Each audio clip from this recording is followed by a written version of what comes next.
Am I the villain for exposing my best friend's secret after he lied to me for months? Or did I just destroy the only real friendship I ever had? I've gone back and forth about posting this so many times that I've honestly lost count. Every time I get close to hitting post, I start thinking of some detail I left out or some way people might misunderstand what I did. And I know how Reddit works. People are going to judge me, probably harshly, and I get that. But at this point, I feel like I'm stuck in my own head, replaying everything over and over again like a broken loop, and I need to hear from people who don't know me, don't know him, and don't have a side already chosen. Because right now, everyone in my life does have a side. And I don't even know which one I'm supposed to be on anymore. I, 16M, had a best friend Ryan, 16M. And when I say best friend, I don't mean the casual kind where you just hang out sometimes. I mean the kind of friendship that people assume is permanent. We met in elementary school, and from the beginning, it just clicked. Same sense of humor, same interests, same classes year after year. We sat together at lunch, partnered up for projects, joined the same activities. Teachers would literally say our names together like it was one word.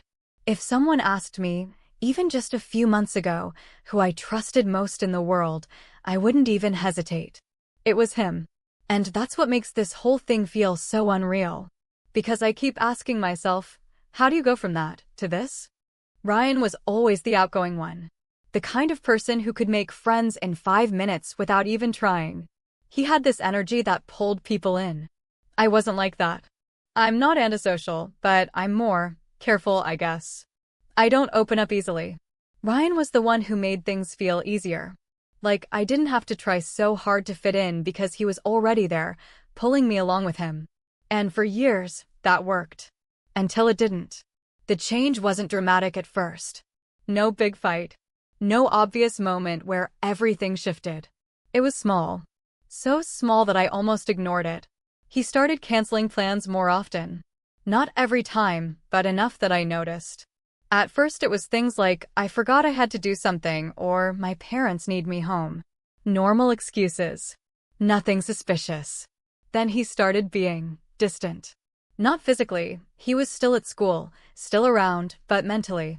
Like he was there, but not really present. Conversations would trail off. He'd check his phone constantly.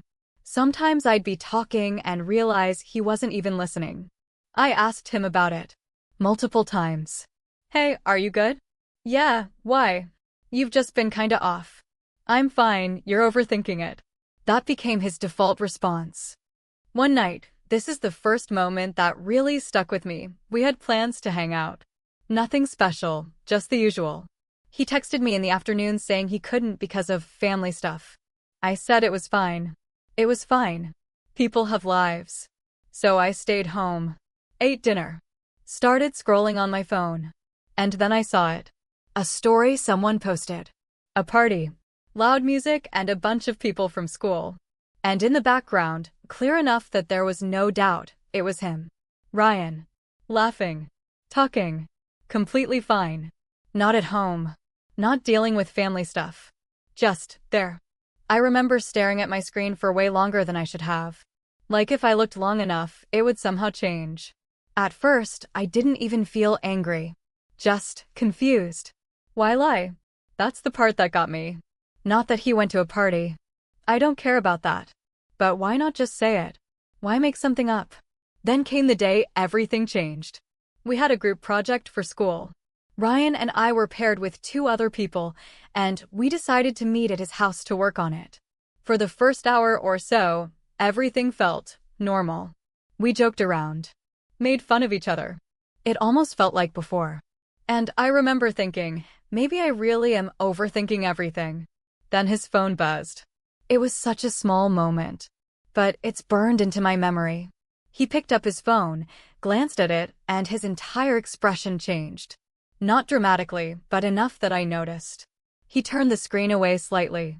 Locked it quickly. And then he stood up. I'll be right back, he said. He left the room. And he left his phone on the table. I wish I could say I didn't look. I wish I could say I respected his privacy, stayed in my lane, and none of this happened. But that's not what I did. I looked. At first, it was just a glance. Just curiosity. Just wanting to understand. But what I saw wasn't something small. It wasn't a normal conversation. It was something serious. The kind of serious that makes your stomach drop before your brain even fully processes it. The message wasn't vague. It wasn't a joke. It was clear that Ryan was involved in something he shouldn't be. Something that could cause real consequences, not just for him, but potentially for other people too. I'm not going to go into specifics, but it wasn't harmless. And it didn't match the person I thought I knew. I put the phone down immediately. My heart was racing so fast it felt like I couldn't breathe. When he came back into the room, I didn't say anything. I couldn't. I just sat there, pretending everything was normal, while my brain kept screaming that nothing was. That night, I didn't sleep. Not even a little. I kept going over it in my head. Maybe I misunderstood. Maybe there's context I don't know. Maybe it's not as bad as it looked. But no matter how I tried to explain it away, it didn't sit right. The next day, I tried to give him a chance. I didn't mention the phone. I didn't accuse him. I just asked, "Hey, is everything okay with you?" "Yeah." "Are you sure? You've seemed kinda off lately." "I'm fine." "Why do you keep asking that?" "I don't know. It just feels like something's going on." He laughed. Actually laughed. "Dude, you seriously overthink everything." That was the moment something shifted inside me. Not anger. Not yet. Just realization. He wasn't going to tell me. Not the truth. Maybe not ever. And then came the question that I couldn't ignore anymore. If I know something's wrong and I stay quiet, what does that make me? I spent days going back and forth. One minute I'd convince myself to forget it, to stay out of it, to mind my own business. The next minute I'd feel guilty for even thinking that. Because what if someone gets hurt? What if this turns into something bigger? Would I be able to live with knowing I could have said something and didn't?